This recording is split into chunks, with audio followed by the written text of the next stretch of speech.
Welcome to Stage Talk with Brian and Brad. I'm Brian Sands. And I'm Brad Rhymes, and this is part 3 of our 2018 year in review. And part 2 of our favorite shows of the year. So I'm going to pick back up. One of my top shows of this year was Stranger Disease by Goat in the Road Productions. It was co-directed by Chris Kamenstein and Kyoko McCrae. I think they were the lead writers as part of the writing team, devised work from Goat in the Road. Set in the 1850s during the yellow fever epidemic. I thought they did a great job of incorporating a lot of the stories of the people who make up the melting pot of New Orleans, from the white landowners to the free people of color to the Irish immigrants and Haitian immigrants. A really creative piece, immersive site-specific theater. Good stuff from Goat in the Road, as always. And on top of that, you saw it twice, because as you followed the actors around in their characters, they did the entire show over again. It ran about 45 minutes, so that you could then follow other storylines in the next time you saw it, which I thought was just brilliantly done. Really creative, really inventive. Absolutely. Piece of theater. Yep. Another show that I absolutely loved was Gloria, presented by UNO's theater department. A play written by an up-and-coming playwright, Brandon Jacob Jenkins, about so many things.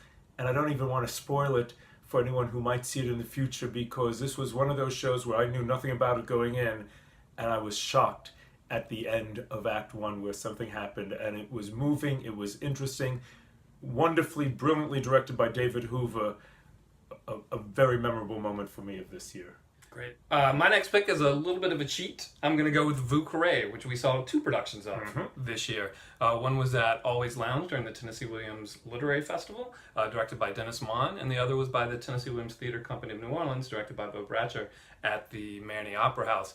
I thought the Always production was had a really great vibe, that sort of disco cabaret feel. I thought Emily Whalen was really great as Jane in that one, and Sherry Marina as Mrs. Wire was a great performance.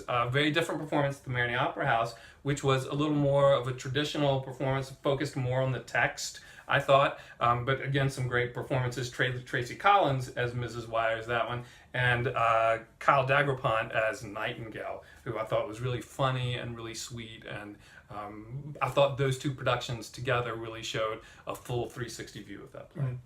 And I'm going from the Marigny of the Vieux Carré, the Vieux Carré and the Marigny, all the way out to Jefferson Parish and the JPAS, which does a steady, for year in, year out, has done a wide variety of plays, musicals, ballets, and just sheer entertainment. And this year they did the regional premiere of Sheer Madness, the longest running play in the history of America. It's been running for 40 years, nearly 40 years in Boston, 35 years in DC. We hadn't seen it here first.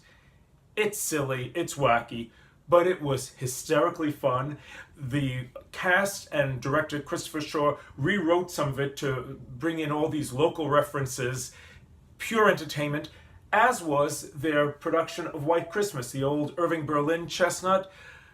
It wasn't radical, it didn't change your life, but you just smiled, or I certainly did, coming out of Michael McKelvey's production that starred Kevin Murphy, Bryce Slocum, and a young lady who played the Marjorie Main character from the movie and convinced you that she was 60 years old and 25 instead of 25 years old, Martha Hefter. I hope that is the correct pronunciation of her name. Good. My final pick is also a classic, but a little bit different. The classic Harold Pinter show, The Dumbwaiter.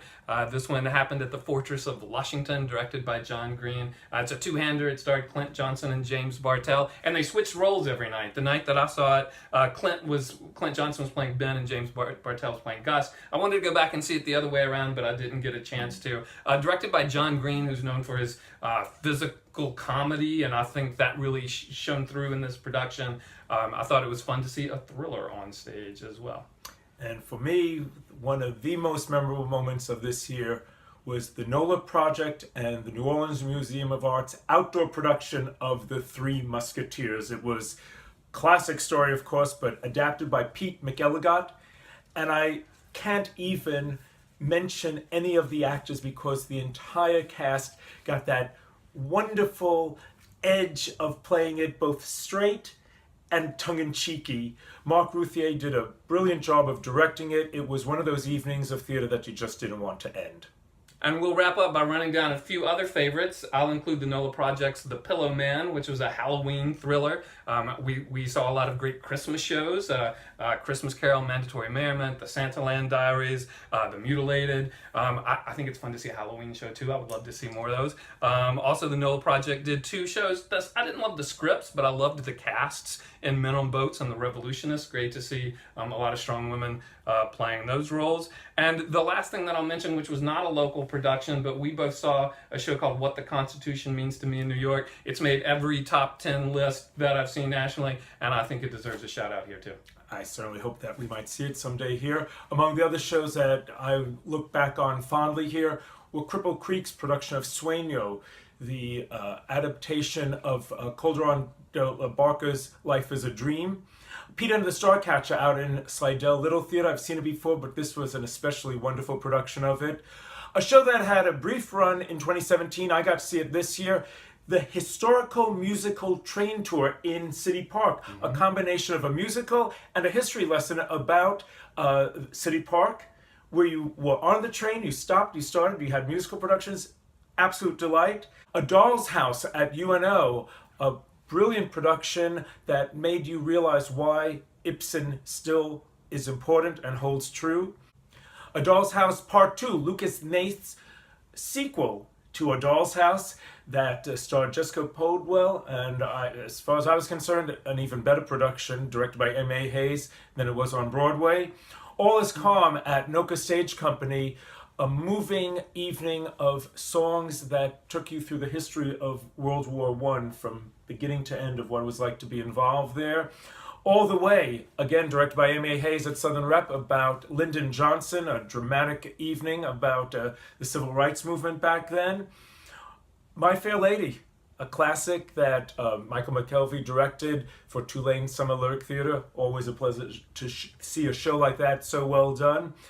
I agree with you about Eclipse, The Pillow Man, and among the Christmas shows that I'll not soon forget was the Tennessee Williams Theater Company production of Tennessee Williams' crazy Christmas tale, The Mutilated. A lot of good theater this year. There certainly was. As usual, and we look forward to more of it in 2019. That's right, and we'll hope you'll join us at Stage Talk for a discussion of more shows, more local theater. This is Stage Talk with Brian and Brad. I'm Brad. I'm Brian. And as always, you can like us on Facebook at Stage Beat New Orleans for all local coverage of the local theater scene, including Stage Talk. Until next time, Happy New Year. Go see theater in New Orleans. Goodbye. Wish I didn't say goodbye.